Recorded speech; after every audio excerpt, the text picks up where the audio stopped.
jahra bi sirril Fatihah. A'udzu billahi minasyaitonir rajim. Bismillahirrahmanirrahim. Alhamdulillahirabbil alamin arrahmanir rahim maliki yaumiddin. Iyyaka na'budu wa iyyaka nasta'in ihdinas siratal mustaqim siratal ladzina an'amta 'alaihim ghairil maghdubi 'alaihim waladdallin. Amin. Bismillahirrahmanirrahim. Nawaitu ta'allum wa ta'lim wa tadhakkur wa tadhkir wa naf'a wal intifa' wal ifadah wal istifadah wal huda wal dalala ila al huda wal dalala ala al khair wa du'a ila al huda wa ibtigha'a mardhatih. Bismillahirrahmanirrahim. Al-haditsus sabi' wa salasun, hadis yang ke-37 ya. An Ibnu Abbas radhiyallahu anhuma an Rasulillah sallallahu alaihi wasallam fi ma yarwihi an rabbih tabaraka wa ta'ala. Jadi hadis yang ke-37 diriwayatkan oleh sahabat Abdullah bin Abbas dari baginda Rasulullah sallallahu alaihi wasallam yang diriwayatkan dari Tuhannya Allah Subhanahu wa ta'ala. Berarti hadis di sini ada termasuk daripada hadis qudsi. Jadi kalau ada diriwayatkan baginda Rasul diriwayatkan an rabbihi tabaraka wa ta'ala, berarti di situ disebutkan sebagai hadis qudsi. Qala innallaha katabal hasanat wasayyi'at. Sesungguhnya Allah adalah zat yang mencatat kebaikan-kebaikan dan juga keburukan-keburukan. Innallaha katabal hasanat wasayyi'at. Sesungguhnya Allah mencatat kebaikan dan keburukan. Maksudnya di sini adalah Allah memerintahkan kepada malaikat untuk mencatat amalan-amalan yang dilakukan oleh hambanya. Tsumma bayyana dzalika, kemudian menjelaskan ataupun menerangkan tentang amalan-amalan tersebut. Jadi kalau ada kata-kata seperti innallaha kataba atau innallaha nazala, nah itu artinya Allah yang memerintahkan kepada malaikat. Allah yang memerintahkan, bukan Allah yang mencatat, karena segala sesuatu yang berkaitan dengan adanya penyerupaan maka itu tidak boleh, harus kita artikan dengan keagungan Allah. Seperti di dalam hadis ini Allah mencatat kebaikan, maksudnya adalah Allah memerintahkan kepada para malaikat untuk mencatat amalan-amalan manusia yang baik dan yang buruk. Tsumma bayyana dzalika, kemudian menjelaskan hal itu.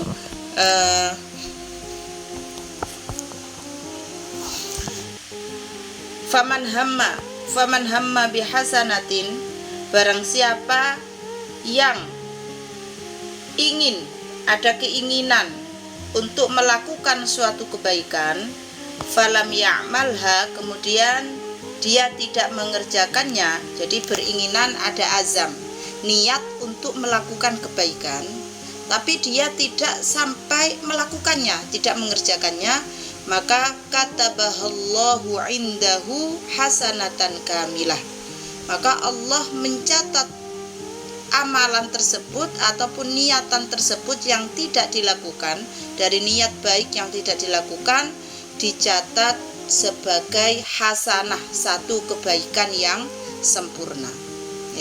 Dicatat sebagai satu kebaikan yang sempurna, meskipun di situ dia hanya niat saja dan tidak melakukan. Jadi contohnya ketika ada seseorang yang dia ini sudah niat untuk berangkat ke masjid.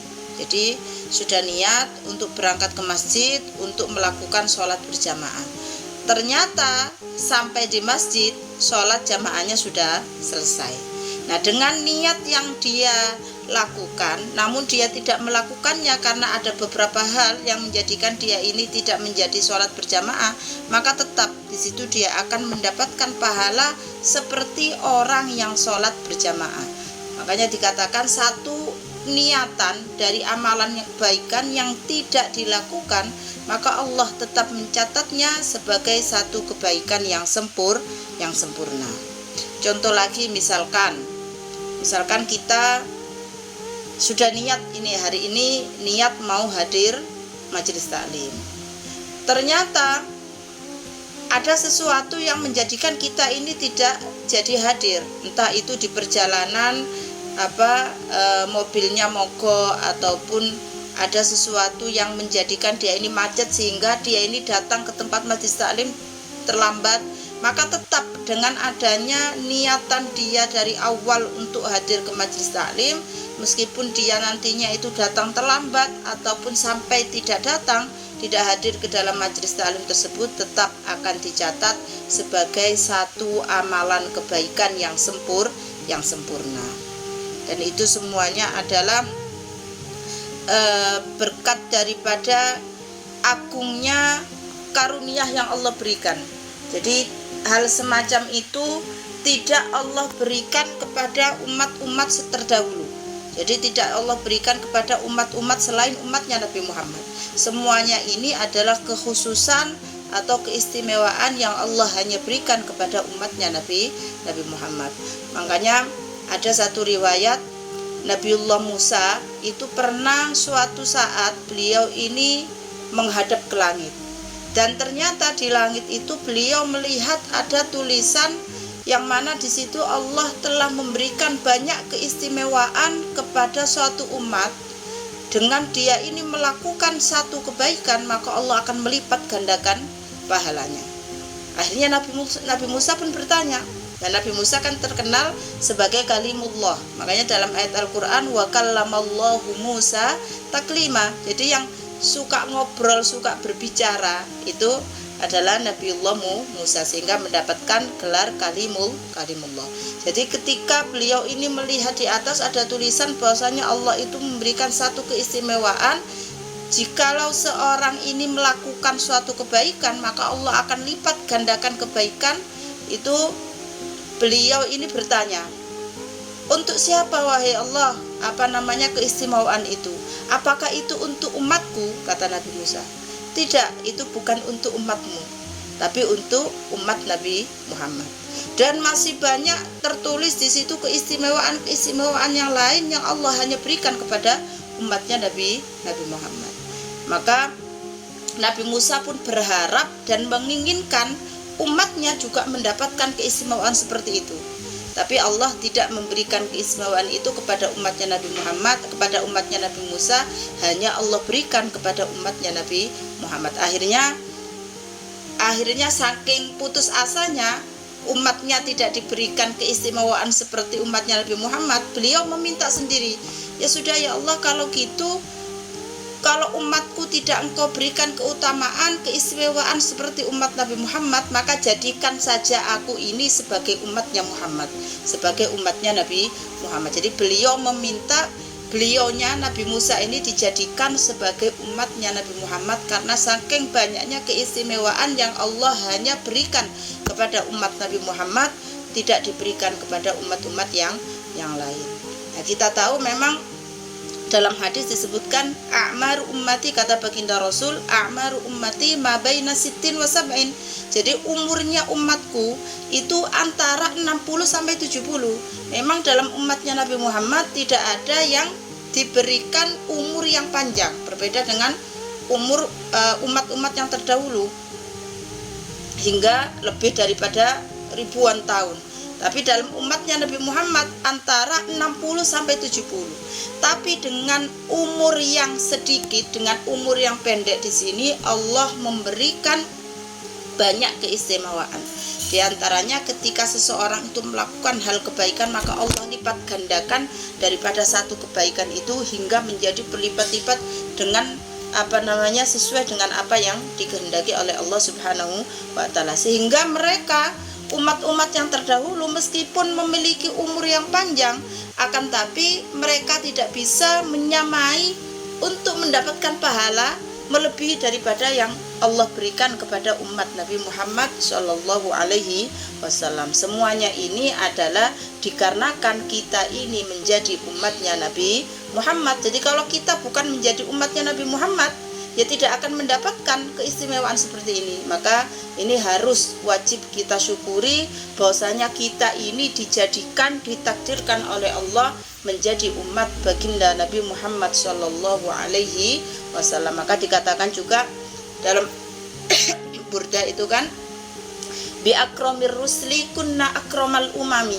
Sebab mulianya sebab mulianya seorang rasul, yaitu baginda rasul, maka kita ini menjadi umat-umat yang paling mulia. Itu semuanya disebabkan karena kemuliaan daripada baginda Rasulullah Shallallahu Alaihi Wasallam. Makanya dalam perintah Isra Mi'raj, dalam peristiwa Isra Mi'raj yang mana beliau ini di peristiwa Isra Mi'raj diperintahkan atau turun perintah untuk melaksanakan sholat fardu. Oke, ini sudah sering kita dengar ceritanya, mana pertama kali Allah itu memberikan atau memerintahkan perintah sholat itu adalah 50 kali dalam sehari. Nah, coba bayangkan, kalau kita melakukan 50 kali dalam sehari, itu mesti setengah jam sekali mesti akan sholat. Nah, kalau sholatnya diperintahkan ke masjid, berarti baru sampai rumah sudah mau berangkat lagi, balik lagi. Maka mesti akan merasa ya susah. Apalagi berarti kalau memang ditetapkan sholat 50 kali dalam sehari, berarti nggak ada kewajiban untuk mencari ma'isyah, mencari rezeki, nggak ada. Karena di situ tujuannya hanyalah untuk beribadah, untuk melakukan sholat. Tapi di awal itu Rasulullah ketika mendapatkan perintah itu beliau tidak bernego, tidak, karena beliau yakin umatnya akan bisa melakukannya. Tapi dalam ceritanya kemudian beliau bertemu dengan Nabi Musa, dan Nabi Musa mengarahkan bahwasanya umatmu pasti tidak akan bisa melakukan, tidak sanggup untuk melakukan sholat yang sehari itu 50 kali, itu pasti tidak sanggup. Akhirnya terjadi negosiasi itu, sehingga akhirnya Allah pun mewajibkan sholat yang awalnya 50 waktu menjadi 5 waktu. Dan itu pun kita dalam melaksanakan sholat 5 waktu itu pahalanya sama seperti kita melakukan sholat 50 kali. Okay? Jadi dengan perintah yang sekarang ini sholat 5 waktu itu Allah berikan pahalanya sempurna, sama seperti dalam perintah pertama kali, yaitu melakukan sholat sebanyak 50 kali. Dan itu semuanya adalah kekhususan, keistimewaan yang Allah berikan hanya kepada umat baginda Rasulullah Shallallahu Alaihi Wasallam, sehingga banyak daripada umat-umat yang terdahulu itu merasa kepingin, iri, dan ingin menjadi bagian daripada umat Nabi Muhammad Shallallahu Alaihi Wasallam.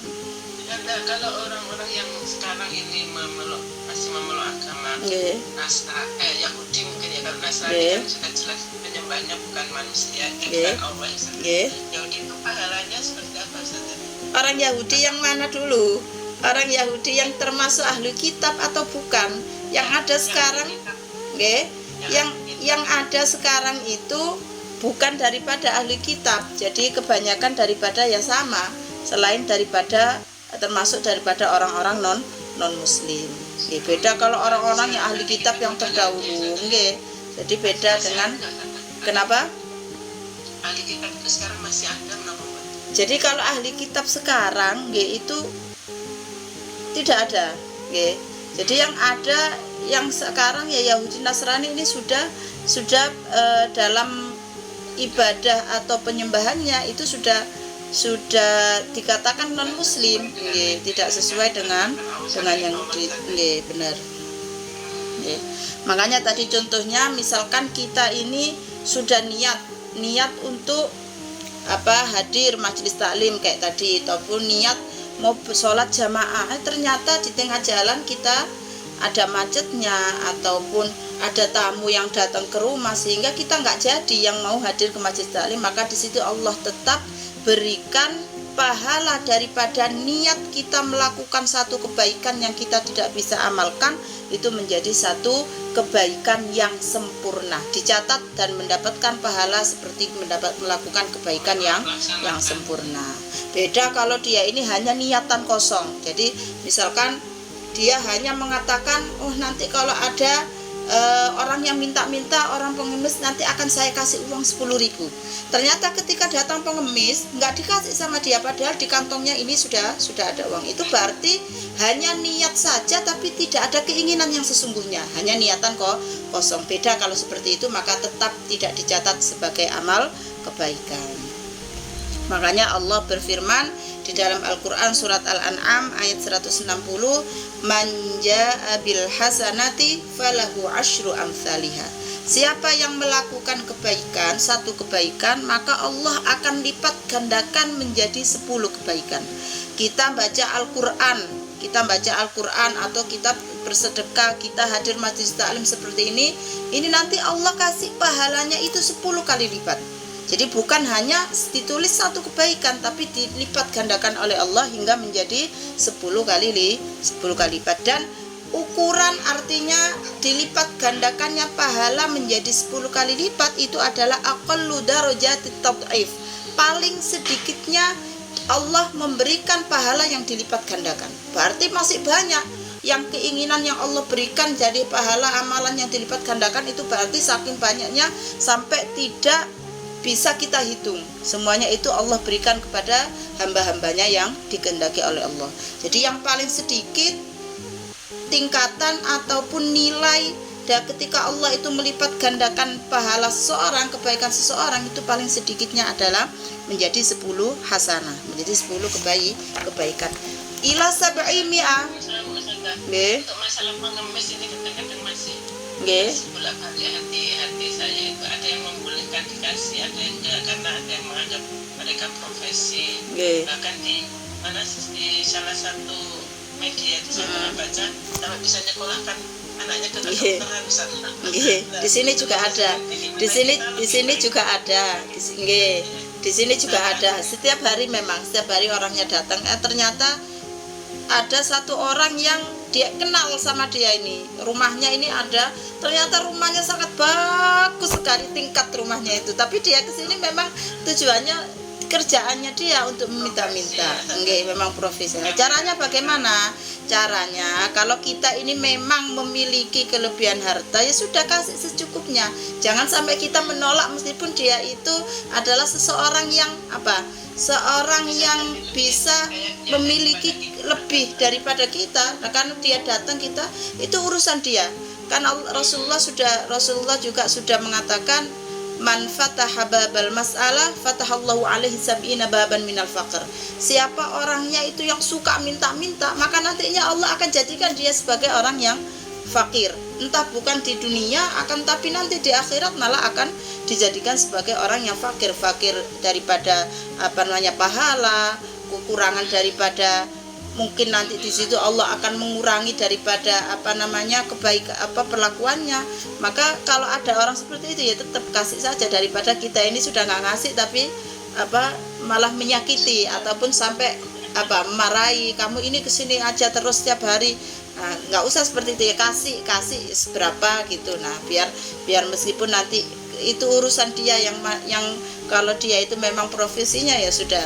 Yang penting kita niatnya adalah untuk sedekah gitu aja, nggih.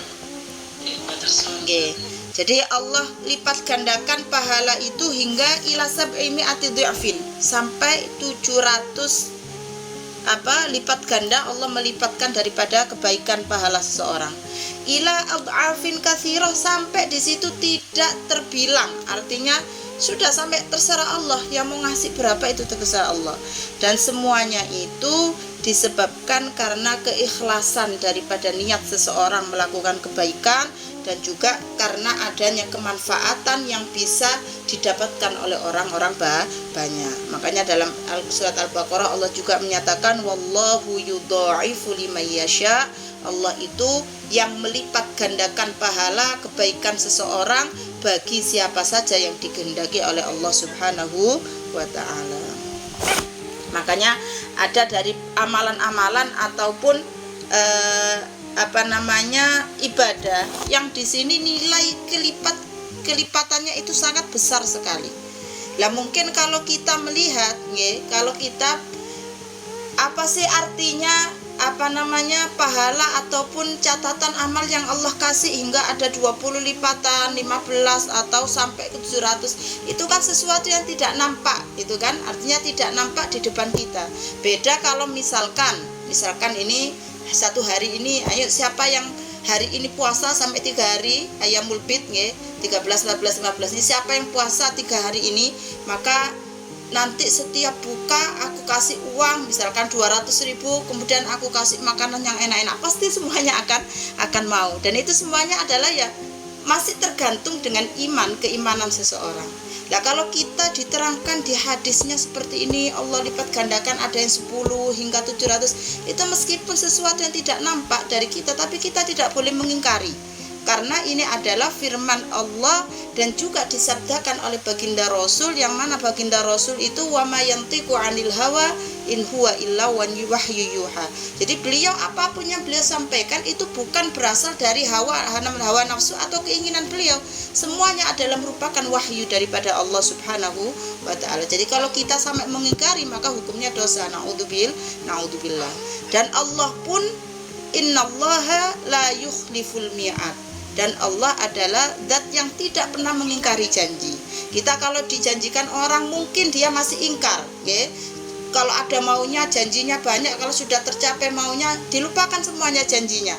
Tapi kalau sama Allah, Allah tidak akan pernah mengingkari janji yang sudah ditetapkan oleh Allah, diberikan kepada hambanya, Allah tidak akan pernah mengingkari. Mungkin ini tidak terlihat, tapi nanti hasilnya akan kita lihat di akhirat. Makanya Sayyidina Ali bin Abi Thalib beliau mengatakan ad-dunya darul amal. Jadi dunia ini tempatnya kita beramal. La jazaa fiha, bukan tempatnya kita ini menikmati ataupun menerima hasil dari amalan kita. Jadi misalkan Allah suruh kita baca, Allah suruh kita sholat, Allah suruh kita zakat, Allah suruh kita puasa, nah itu memang tempatnya kita hidup di dunia untuk mengumpulkan amal sebanyak-banyaknya. Bukannya tempat kita untuk mendapatkan pahala yang Allah berikan kepada kita dapatkan di sini, tidak. Wal akhiratu darul jaza, sedangkan akhirat adalah tempatnya kita ini menerima, mendapatkan dari semua amalan yang kita lakukan dari kebaikan, maka di situ Allah akan memberikan, akan mengganjarnya pada yaumul akhirah la amala fiha. Jadi wal akhiratu darul jaza la amala fiha. Beda kalau akhirat tempatnya kita sudah menikmati, sudah memetik hasilnya dari apa yang sudah kita lakukan, apa yang sudah kita amalkan selama di dunia, dan tidak ada lagi yang harus kita kerjakan di akhirat. Bukan tempatnya kita untuk beramal, tapi tempatnya kita untuk menikmati dari apa yang telah kita, amalan kebaikan yang telah kita lakukan. Maka fa'mal bidaril amal dijazai fiha, maka lakukan selama kamu itu masih berada di tempatnya kita harus melakukan amalan di dunia ini, maka lakukanlah untuk mendapatkan pahala nantinya kita kumpulkan untuk kita tuai pahala itu di akhirat. Makanya ada dari amalan itu yang Allah lipat gandakan itu hingga 10 kali, yaitu subhanallah li haditsin, nanti ada hadisnya. Jadi dalam hadis disebutkan siapa yang mengucapkan zikir subhanallah, maka di situ Allah akan melipatkan. Jadi membaca zikir subhanallah 1 kali itu Allah akan lipatkan pahalanya hingga 10 kali. Kemudian ada juga amalan itu yang Allah lipat gandakan hingga 15 kali, 15 lipat ganda. Itu seperti apa? Yaitu puasa 2 hari dalam 1 bulan. Nah ini ada hadisnya, liqaulihi alaihi salatu wassalam li Abdillah bin Amr bin As sum yaumaini walaka ma baqiya minasyahr. Ini sebagaimana yang disabdakan oleh baginda Rasul kepada Abdullah bin Amr bin As, beliau mengatakan sum yaumaini, puasalah 2 hari, falaka walaka ma baqiya minasyahr, maka kamu akan mendapatkan pahala dari bulan-bulan yang tersisa itu. Jadi hanya dalam 1 bulan puasa 2 hari, maka tersisanya dari bulan-bulan yang tidak kita gunakan puasa itu akan mendapatkan pahala, karena di sini dilipat gandakan menjadi 15 kali. Puasa apa saja? Jadi ya puasa Senin Kemis, ataupun yang kita ambil dari 1 bulan itu kita lakukan puasa sunnah misalkan. Ya, maka di situ karena dengan melakukan 2 puasa itu Allah lipat gandakan menjadi 15, maka yang 15 tersisa juga ngikut mendapatkan ngikut dengan lakukan amalan kebaikan yang lainnya. Kemudian ada juga amalan yang dilipat gandakan hingga 20, yaitu ketika seseorang mengucapkan zikir la ilaha illallah 1 kali itu mendapatkan lipatan 20, apalagi kalau setiap harinya selalu dia istiqomah 100 kali, maka berapa? Tinggal dikalikan 20 dikali 100. Ada yang dilipat gandakan itu hingga 30. Dan ini dalam sabda Nabi dikatakan, maqala subhanallah falahu asyru hasanat. Yang tadi, siapa yang membaca zikir subhanallah, maka Allah akan lipat gandakan pahalanya hingga 10 kebaikan. Wa man qala la ilaha illallah falahu asyruna hasanah. Dan siapa yang mengucapkan zikir la ilaha illallah, maka Allah akan melipatkan baginya 20 kebaikan. Wa man qala alhamdulillah kutibalahu salasuna hasanah.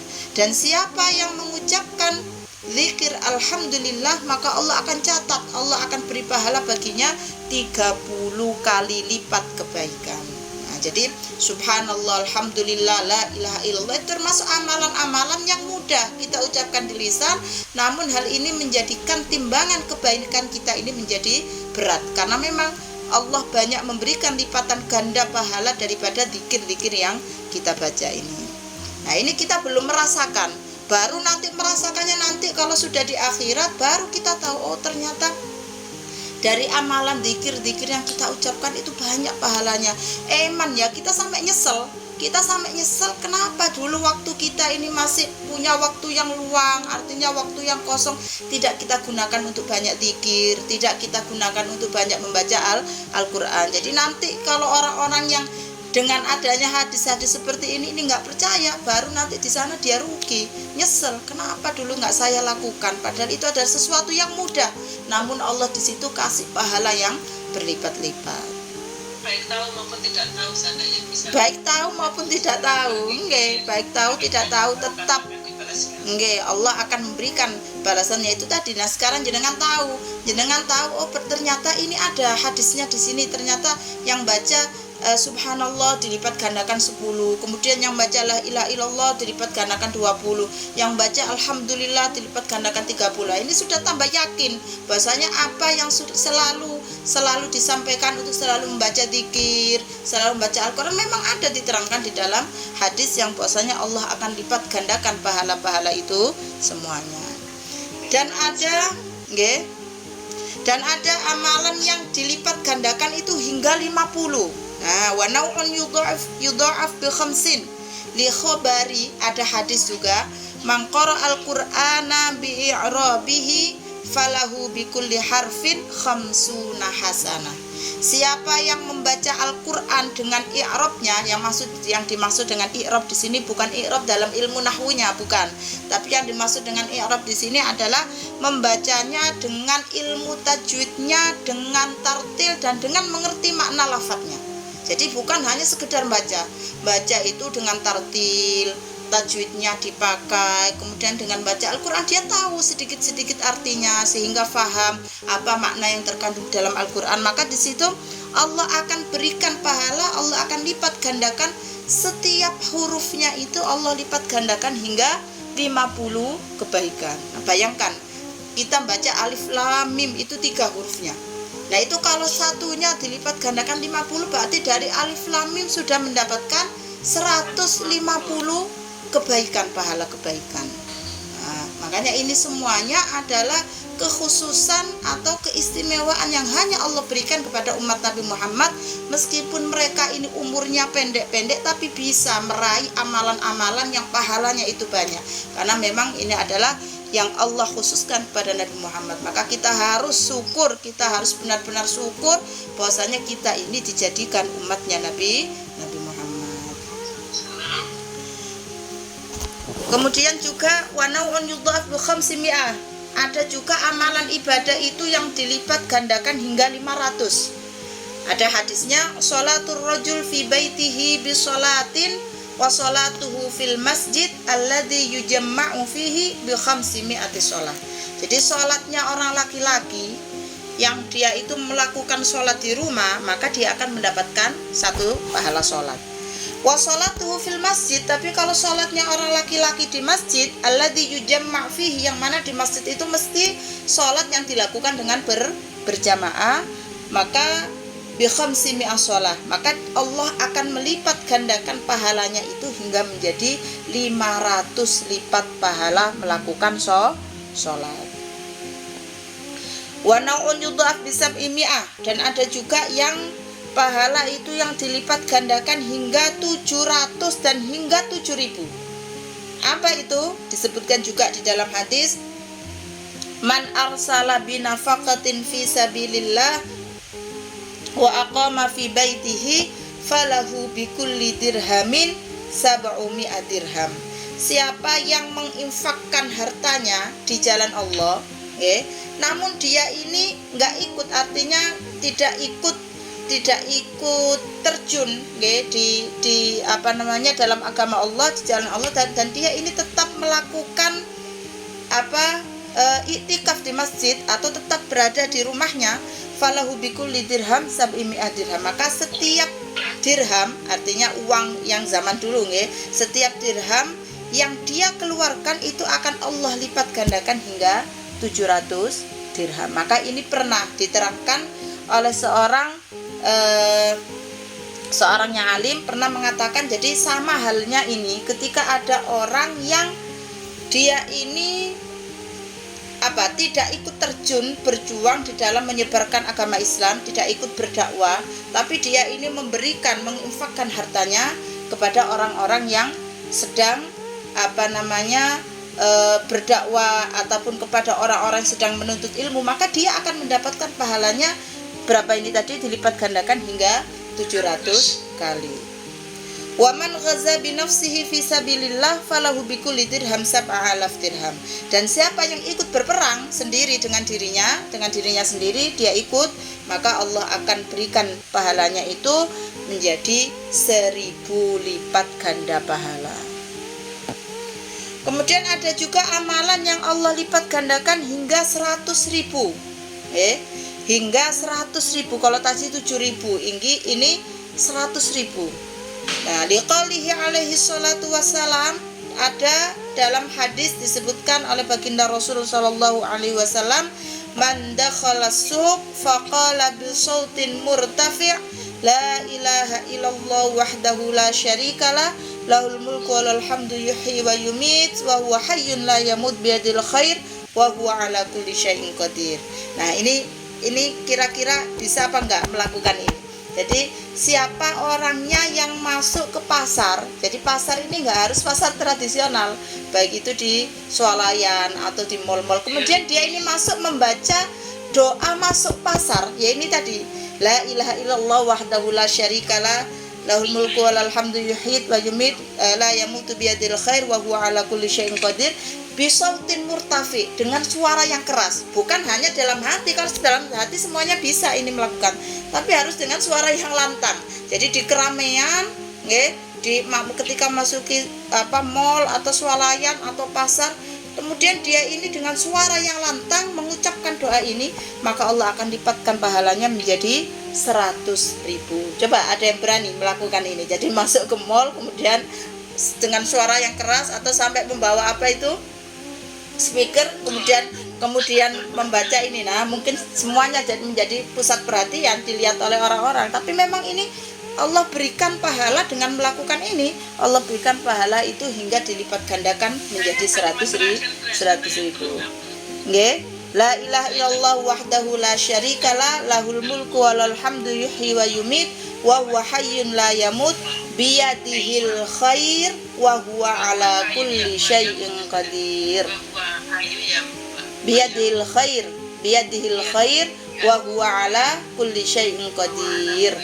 Nah, ini monggo kalau diamalkan. Nah, makanya dulu, di sini kalau ada yang sampai berani atau melakukan hal ini, maka kataballahu lahu alfi hasanah. Allah akan menulis, mencatat untuknya 100.000 kebaikan. Wa maha anhu alfi sayyi'ah, dan Allah juga akan menghapus darinya 100.000 kejelekan. Wa rafa'alahu alfi darajat, dan Allah akan mengangkat derajatnya hingga 100.000 derajat. Wa banalahu baitan fil jannah, dan Allah juga akan membangunkan baginya rumah di surga. Makanya dulu kalau sahabat ini, jadi kalau ada semacam ini, para sahabat yang kita tahu keimanan mereka, keimanan yang benar-benar, maka ketika mendengarkan ini, diantaranya Ibnu Umar, sahabat Ibnu Umar, kemudian sahabat Salim bin Abdullah, Muhammad bin Wasi dan yang lainnya itu setiap hari masuk ke pasar-pasar ini hanya untuk mengucapkan ini saja. Jadi setelahnya itu keluar, nggak belanja, artinya ingin mengamalkan dan mendapatkan pahala ataupun fadhail keutamaan daripada mengamalkan ini tadi. Sehingga setiap harinya mereka laki-laki kan mendapatkan pahala 500 kali ketika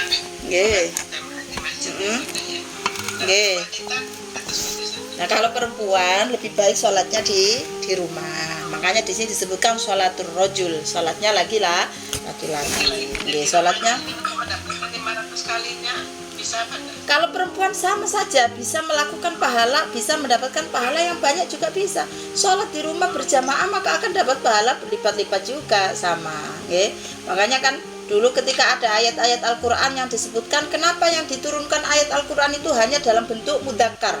Laki-laki semuanya yang di situ akan mendapatkan amalan kebaikan, akan mendapatkan pahala yang banyak. Sehingga para istri Rasul itu pada berbincang-bincang dan mengatakan, oh berarti kita ini perempuan nggak bisa dong nyari pahala, nggak bisa nyari mendapatkan kebaikan yang sama seperti laki-laki. Akhirnya salah satu daripada istri baginda Rasul yaitu Sayyidah Ummu Salamah, beliau menanyakan kepada baginda Rasul, kenapa kok di Al-Quran itu hanya laki-laki yang disebutkan, kemudian kita enggak?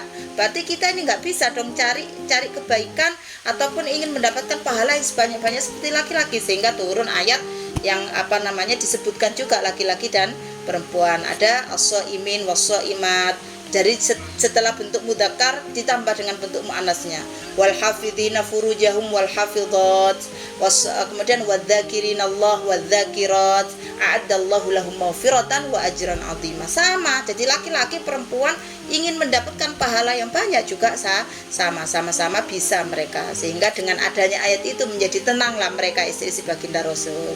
Itu sama, berarti artinya laki-laki dan perempuan sama-sama bisa mendapatkan pahala, sama-sama bisa melakukan ibadah, sama seperti ketika seorang laki-laki itu mendapatkan pahala yang sangat banyak. Karena yang semuanya itu yang disebutkan itu berarti bukan hanya laki-laki saja, tapi perempuan juga bisa. Saya lanjutkan. Kenapa? Masuk pasar kalau buka Shopee gitu. Bisa tahu. buka Shopee berarti yang dengarkan keluarganya. Gitu. Jadi hanya itu bukan masuk pasar, itu hanya buka aplikasi. Jadi kalau seperti itu semua bisa melakukan. Jadi saya pun gampang, setiap buka Shopee, nah itu kita semuanya bisa. Setiap buka Shopee kemudian kita baca itu. Nah ini memang tantangannya ketika masuk langsung terjun ke pasar tradisional atau pasar yang modern, kemudian dan itu harusnya dengan syarat dengan suara yang keras. Jadi nggak boleh meskipun masuk pasar kemudian kita baca sendiri la ilaha illallah wahdahu la syarika lah. Mungkin hanya mendapatkan, mestinya kalau mendapatkan pahalanya, dapat fadilnya ya mesti dapat. Tapi itu ya tidak sempurna karena yang disebutkan di sini adalah bisautin tapi tidak ada yang tidak mendapatkan pahala tetap, karena kita zikir juga tetap akan mendapatkan pahala. Cuman ya mungkin beda pahalanya dengan yang mengucapkan dengan suara yang lantang. Jadi apa sih hikmahnya? Kenapa? Hikmahnya apa sih kok harus dengan suara yang lantang? Karena kalau di tempat-tempat ramai seperti pasar itu semua orang itu mesti tidak ingat sama Allah. Jadi artinya dengan hikmahnya kita mengucapkan ini dengan suara yang lantang, ini adalah mengingatkan kepada orang sekitar agar ingat kepada Allah Subhanahu wa ta'ala, jangan lalai di dalam urusan dunia. Lah kalau kita yang baca sendiri yaitu untuk kita, jadi kemanfaatannya hanya untuk kita. Tapi kalau membacanya dengan lantang, semuanya pasti akan mendengarkan, semuanya akan mengingatkan kepada semuanya untuk janganlah kalian itu lalai. Artinya dengan adanya kalian ini sekarang menikmati dengan perkara duniawi ini, maka jangan sampai kalian ini melalaikan Allah Subhanahu wa ta'ala. Itu hikmahnya. Jadi hikmahnya seperti itu. Makanya dulu kalau para sahabat setiap mendengarkan nasihat apa yang diajarkan oleh baginda Rasul mesti selalu dilaksanakan. Sama seperti ketika baginda Rasul itu mengatakan bahwasanya shaf yang paling mulia adalah shaf yang di sebelah kanan. Akhirnya suatu saat setelah beliau mengatakan seperti itu, setiap kali beliau ini menjadi imam di masjid itu semuanya berada di saf kanan. Para sahabat ini berada di saf kanan. Sehingga Rasul mengatakan, loh, kok nggak ada yang di sebelah kiri?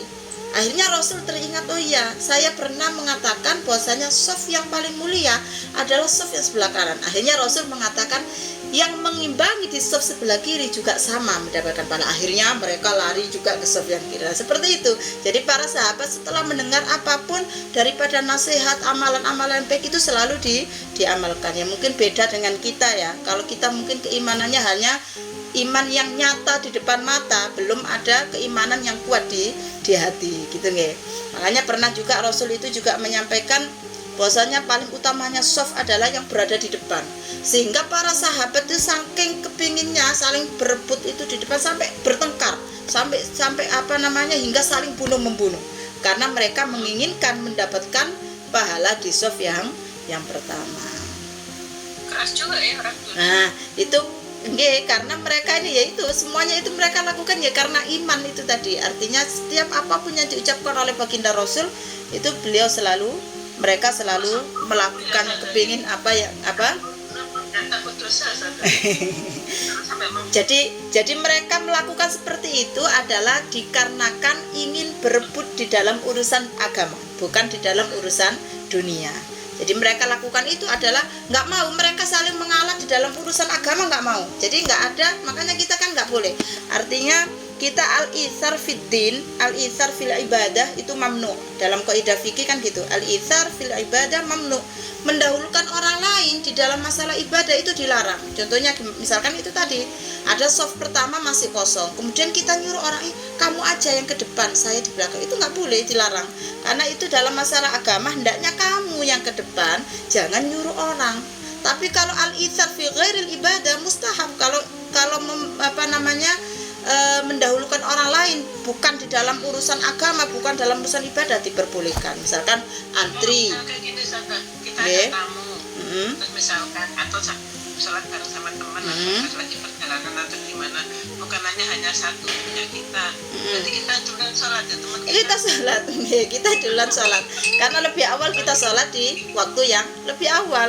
Jadi sama, kecuali kalau kita ini mendahulukan di selain ibadah, misalnya urusan makan, sudah kamu aja dulu ambil makananmu mana yang kamu inginkan, nanti aku akhiran. Itu berarti fi ghairil ibadah, bukan di urusan agama. Itu yang malah diperintahkan sampai orang para sahabat dulu, walau kana bim khassasa, artinya mereka wa yu'thiruna ala anfusihim walau kana bim khassasa, mereka mendahulukan orang lain dalam urusan selain ibadah, dalam urusan selain keagamaan itu mereka mendahulukan kepentingan orang lain sampai mereka sendiri itu tidak memikirkan apa yang dibutuhkan oleh mereka, itu tidak mereka pikirkan. Tapi kalau sudah dalam urusan agama, nggih, jadi imam sholat itu kebanyakan kan itu enaknya di mana? Maksudnya?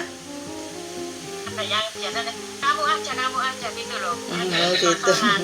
Jadi kalau imam ya itu kan ada tingkatan siapa yang berhak menjadi imam, kan ada. Di dalam ilmu fikih kemarin kita sudah terangkan kan, siapa yang berhak menjadi imam, maka dicari orang yang paling fasih, yang paling faham, yang paling ngerti dalam ilmu fikih, itu yang hendaknya didahulukan. Misalkan kita cari di situ, semuanya saling berebutan, paling enggak di situ harus ada ditentukan siapa ya, kita lihat orang di situ yang paling ngerti dengan urusan ilmu fikih, yang paling fasih baca Qur'annya. Nah, itu yang didahulukan. Karena memang juga menjadi imam itu karena menjadi makanya kalau jadi imam itu kan juga kalau jadi imam itu kan juga tanggungannya besar, imam sholat itu, karena dia yang menanggung sholatnya makmumnya ini, sehingga tidak gampang-gampang juga untuk menjadi seorang imam. Makanya sampai disyaratkan ada kan tingkatannya, siapa dulu yang harus berhak, siapa dulu. Nah, kalau misalkan saling berebut itu ya harus ada yang memutuskan, dilihat siapa yang paling ngerti ilmu agama, yang baca Qur'annya juga paling fasih, siapa. Nah, itu yang didahulukan. Tapi yang utama itu yang ahli fikih ya. Nggih, ahli fikih, yang fasih. Nggih, yang ahli fikih. Karena soalnya di dalam sholat itu nanti jika terjadi ada hal-hal yang seseorang ini lupa, ataupun ada seseorang ini yang terjadi melakukan sesuatu kesalahan, nah itu kalau orangnya ahli fikih paham apa yang harus dilakukan, itu paham. nggih. Nyampe apa tadi? Nah, itu keimanan daripada para sahabat gitu nggih. Setiap apa yang diperintahkan oleh baginda Rasul itu mereka langsung kerjakan. Nah, ini mungkin bisa dipraktekkan nggih. Atau mau berangkat dengan tujuan memang niat membawa apa itu speaker itu. Nah, kemudian saya dulu punya teman ini. Jadi dia habis denger ini orang Jakarta Syarifah juga. Jadi dia masuk ke mall, itu dia pakai cadar. Kemudian dia baru masuk itu langsung artinya mengamalkan dengan doa ini dengan suara yang keras. Akhirnya semuanya orang lihat dan dia pakai cadar, bawa tasbih. Akhirnya orang-orang ini orang apa mungkin dipikir, tapi dia cuek aja. Orang mungkin dia gini mikirnya, bodo amat, yang penting aku kan mengamalkan apa yang memang diperintahkan. Dan juga dia pakai cadar, nggak kelihatan kan mukanya siapa, juga mereka nggak kenal dia gitu. Jadi pernah juga ada salah satu dari teman saya ini yang melakukan ini. Jadi mempraktekkan. Kalau kita mungkin belum bisa nih. Kalau kita belum bisa mungkin ya kita praktekkan yang lain ya. Kita praktekkan baca zikirnya, kita praktekkan baca Al-Qur'annya. Nah, ada lagi yang menunjukkan dari saking besarnya fadlnya Allah dan juga lutufnya Allah. Jadi karunia-Nya Allah, kemurahannya Allah ini sangat besar, ini ditunjukkan dengan satu amalan. Okay. Jadi contohnya ada seorang yang dia ini bersedekah, menyedekahkan hartanya atau diberikan kepada orang fakir. Fakir, katakan ini fakir yang pertama, okay. Fakir yang pertama. Kemudian sama orang fakir yang pertama ini, karena dia ini memiliki ilmunya dan dia ini tahu, saya ini artinya saya lebih mementingkan orang fakir yang lainnya yang lebih butuh daripada aku. Sama si fakir pertama ini, yang uang diberikan orang ini tadi dikasihkan ke fakir yang kedua. Fakir yang kedua juga gitu. Nah, ini kebetulan menemui orang-orang fakir yang ngerti. Fakir yang kedua juga gitu, dikasihkan orang ketiga.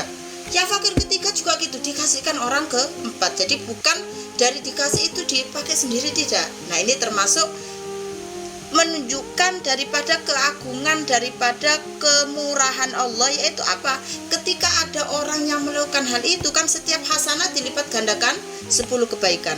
Maka bagi orang fakir yang pertama, ya, nah, bagi orang fakir yang keempat, yang terakhir dikasih, maka dia itu akan mendapatkan pahala ini 100 kali lipatnya. Kalau memang bukan yang keempat, jadi misalkan yang keempat dikasihkan kelima, berhenti di kelima, maka yang keempatnya ini dia akan mendapatkan pahala 100 kali lipat. Dan bagi yang ketiga yang tadi dikasihkan ke orang lagi, itu akan mendapatkan pahala 1000 kali lipat. Dan bagi orang fakir yang kedua yang dikasihkan ke nomor 3 tadi, dia akan mendapatkan pahala 10.000 pahala yang dilipat gandakan. Dan bagi yang pertama, artinya orang yang pertama kali ngasih, orang yang pertama kali memberikan harta, dia akan mendapatkan pahala 100.000 pahala. Jadi yang habis dia ngasih kan, dia yang pertama ngasih, dikasihkan ke orang fakir dikasihkan lagi. Orang pertama kali memberikan hartanya, si orang kaya ini tadi yang menginfakkan hartanya, maka di sini dia akan mendapatkan pahala 100.000 pahala. Nah, ini kalau kita bisa. Kenapa? Jadi yang misalkan diberikan ke orang yang kelima gitu nggih, orang kelima, maka dilipat gandakan, yang keempat dapat 100, kemudian yang ketiga dapat 1000, kemudian yang kedua dapat 10.000, dan yang pertama dapat 100.000. Nggih. Pokoknya dilipat gandakan dari 10 kali tadi. Sebentar. Kak, arek nelfon Kak. Jadi intinya dari itu, yang pertama kali memberi itu akan mendapatkan kelipatan yang sangat banyak. Nggih. Makanya dalam sebagian ulama itu mengatakan, nah kalau kita bisa, artinya mendapati orang-orang fakir yang seperti ini, nah ini bagus, karena akan bertambah, kemanfaatannya bertambah dan pahalanya juga bertambah. Nah kalau kita biasanya kita dapatkan, mereka ya lebih diambil sendiri, artinya nggak dikasihkan ke orang. Makanya sebagian ulama itu mengatakan ya lebih baik kalau mau bersedekah dikasihkan ke orang-orang yang sedang belajar ilmu, agak orang-orang sedang menggeluti ilmu, sedang berdakwah. Di situ nanti ketika mereka sudah dikasih seperti itu akan disampaikan ke orang lain, disebarkan ke orang lain akan disampaikan ke orang lain disampaikan, hingga sekarang akan mendapatkan, orang yang pertama kali tadi akan mendapatkan pahala yang sangat banyak. Contohnya seperti kitab yang kita pakai ini kan dari sampai nyampe ke kita ini kan berarti melalui orang sangat banyak, melalui tahapan yang sangat banyak. Dan yang pertama kali seperti Al-Imam An-Nawawi yang pengarang kitab Arba'in, nanti itu akan mendapatkan pahala yang sangat banyak disebabkan karena ilmu yang disampaikan itu bisa disampaikan terus hingga sampai nanti orang itu semuanya mempelajari ini dan mengamalkan, maka beliau akan tetap mendapatkan pahala daripada apa yang beliau amalkan. Nah, makanya itu semuanya dari adanya Allah banyak melipat gandakan pahala itu termasuk daripada besarnya karunia Allah yang diberikan oleh Allah kepada hambanya. Maka dikatakan dalam Al-Quran surat An-Nahl ayat 97, wala najziyannahum ajrahum bi ahsani ma kanu ya'malun. Kata Allah, aku akan memberikan balasan, aku akan mengganjar mereka dengan balasan yang lebih baik daripada yang mereka kerjakan. Jadi mereka mengamalkannya hanya sekali, tapi yang dikasih akan lebih baik. Itu kalau orang yang melakukan kebaikan. Lanjutan hadis tersebut, wa in hamma bisayyi'atin falam ya'malha. Tapi kalau ada orang yang ingin berbuat kejelekan tapi nggak sampai dilakukan, nggak sampai dikerjakan, dan tidak sampainya itu dikarenakan dia ini takut sama Allah, maka Allah akan mencatatnya menjadi satu kebaikan yang sempurna, hasanah kamilah. Jadi contohnya ada orang yang sudah niat ini dari rumah, niat mau berangkat ke mana itu, pokoknya tempat-tempat yang istilahnya dia ini mau melakukan zina atau mau minum-minuman keras seperti itu. Kemudian tiba-tiba di tengah jalan dia ini mengurungkan niatnya. Karena apa mengurungkan niatnya ini? Karena dia ini takut, ingat sama Allah, ingat sama murkanya Allah, takut sama murkanya Allah. Maka dengan dia ini mengurungkan niatnya itu tadi, tidak mau melanjutkan melakukan kejelekan yang kemaksiatan yang tadi dia sudah niatkan, maka tidak dicatat kejelekan sama Allah, tapi dicatat sebagai satu kebaikan yang sempurna. Nah itu kan saking dari saking besarnya karunia, dari saking rahmatnya yang Allah berikan kepada hambanya. Orang yang sudah niat mau melakukan maksiat kemudian nggak jadi karena dia ini insaf dan takut dengan murka Allah, maka di situ bukan dicatat kejelekan, malah sama Allah dicatat menjadi satu kebaikan yang sempurna. Tapi beda kalau misalkan dia ini mengurungkan niatnya untuk melakukan kejelekan ini dikarenakan bukan karena takut kepada Allah, tapi karena ada sesuatu yang lain. Contohnya dia ini sudah niat masuk ke masjid mau ngambil nyuri kotak amal.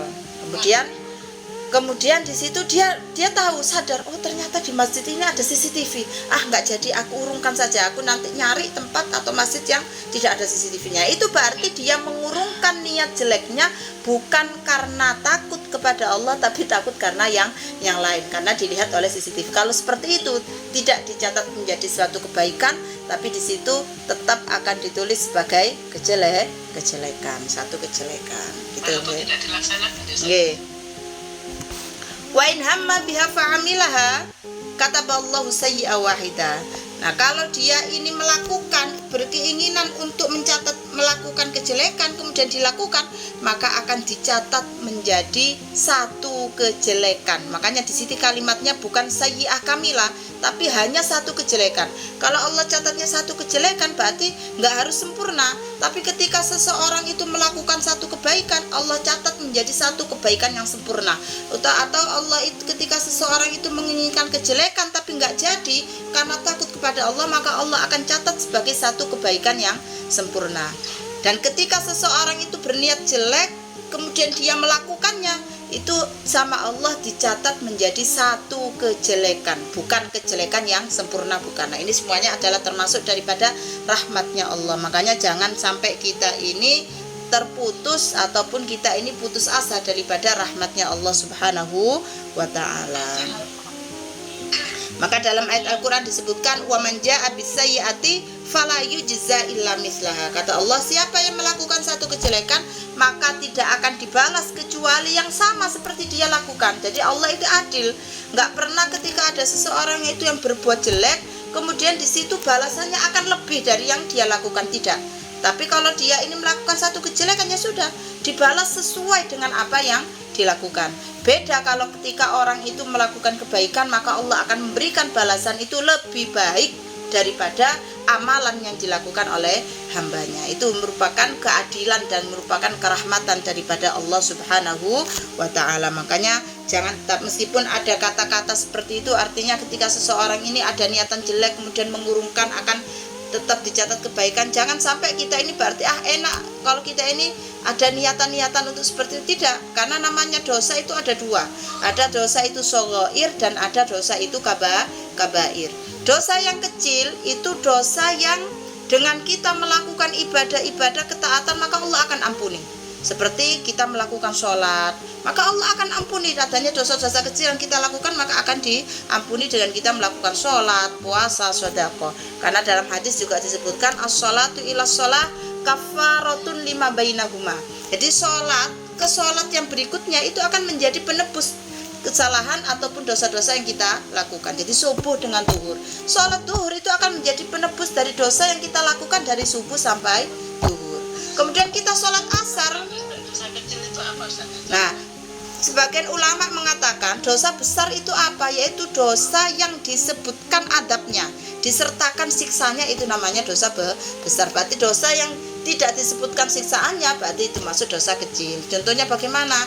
Contohnya misalkan kita keluar rumah, ternyata di depan rumah kita melihat orang laki-laki yang bukan mahram. Nah, itu kan dosa-dosa kecil yang kita tidak sengaja melakukan. Atau lihat HP kemudian di situ melihat banyak orang-orang yang tidak menutup aurat. Jadi sebagian ulama mengatakan dosa besar itu dosa yang sudah disebutkan siksaannya.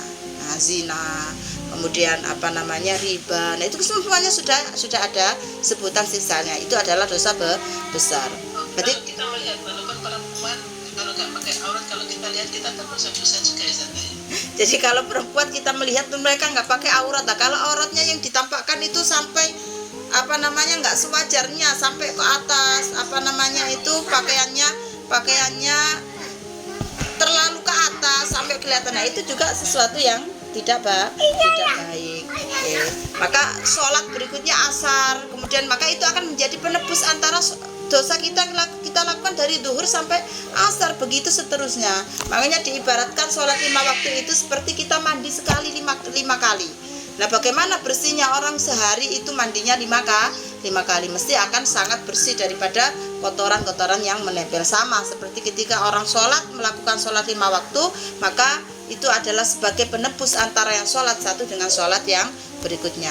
Kemudian ditambah setiap minggunya, wal jum'atu ila jum'ah kafarah lima bainahuma. Ini bagi orang-orang laki-laki yang melakukan sholat Jumat, maka setiap satu Jumat dengan Jumat berikutnya akan menjadi penebus dosa baginya. Kemudian wasaumu Ramadan ila Ramadan kafarah lima bainahuma. Jadi Ramadan yang tahun lalu dengan Ramadan yang akan datang ini akan menjadi penebus dosa daripada dosa-dosa yang kita lakukan dari Ramadan dulu hingga Ramadan yang akan datang. Itu semuanya idaj itu nibatil kabair. Jika itu kita tidak melakukan dosa-dosa yang besar. Makanya dosa-dosa kecil tadi dikatakan bisa diampuni oleh Allah dengan banyaknya kita melakukan ketaatan, sholat, puasa, sedekah, itu Allah akan mengampuni. Tapi kalau dosa-dosa ini dosa kabair, dosa-dosa yang besar, maka tidak diampuni oleh Allah kecuali dengan taubatan nasuha. Makanya di akhir lafaz tersebut musannif Al-Imam An-Nawawi mengatakan fandur ya akhi, maka lihatlah, berangan-anganlah engkau wahai saudaraku, semoga Allah waffaqanallahu wa iyyaka, semoga Allah memberikan taufik kepadaku dan juga kepadamu agar selalu melakukan dari dalam kebaikan dan lihatlah atas semua daripada kelembutan Allah Subhanahu wa taala. Jadi wafaqona taufik. Taufik itu apa?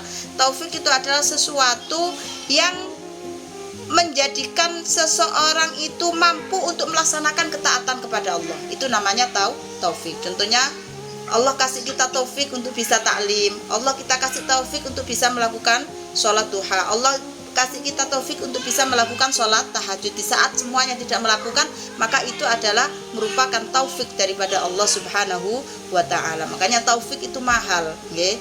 Taufiknya Allah itu mahal. Nggak semuanya Allah kasih taufik, nggak semuanya Allah kasih taufik hingga bisa melakukan ketaatan kepadanya. Makanya kita selalu memohon kepada Allah agar selalu diberikan taufik dan hidayah daripada Allah Subhanahu wa ta'ala. Nah, lanjutannya wa ta'ammal hadhil alfat, maka renungilah lafaz-lafaz yang sudah di ayat-ayat di hadis-hadis tadi yang disebutkan kalau ada orang melakukan kebaikan maka Allah akan catat satu kebaikan sempurna. Itu merupakan perhatian daripada Allah, kasih sayangnya Allah kepada hambanya. Tapi ketika ada yang melakukan kejelekan, itu hanya Allah catat dengan sayyi'ah wahidah, satu kejelekan, tidak dicatat dengan sayyi'ah kamilah. Semuanya itu adalah karena rahmatnya Allah Subhanahu wa ta'ala. Makanya kita tidak boleh berputus asa daripada rahmatnya Allah. Wala yaqnatu min rahmatillah illal qaumul khasirun. Tidak ada yang berputus asa daripada rahmat Allah melainkan orang-orang yang merugi. Wallahu a'lam bissawab. Insyaallah besok kita lanjutkan fikih dan akan kita baca sedikit tentang keutamaan nisfu Sya'ban. Dan insyaallah nisfu Sya'ban itu besok malam ya. Mudah-mudahan kita bisa mengamalkan apa-apa yang bisa memuliakan, bisa menghidupkan malam-malam daripada nisfu Sya'ban. Insyaallah besok akan kita baca sedikit tentang apa itu kemuliaan daripada malam Lailatul Nisfu Sya'ban. Mudah-mudahan kajian kali ini ada manfaat dan barokahnya. Al-Fatihah.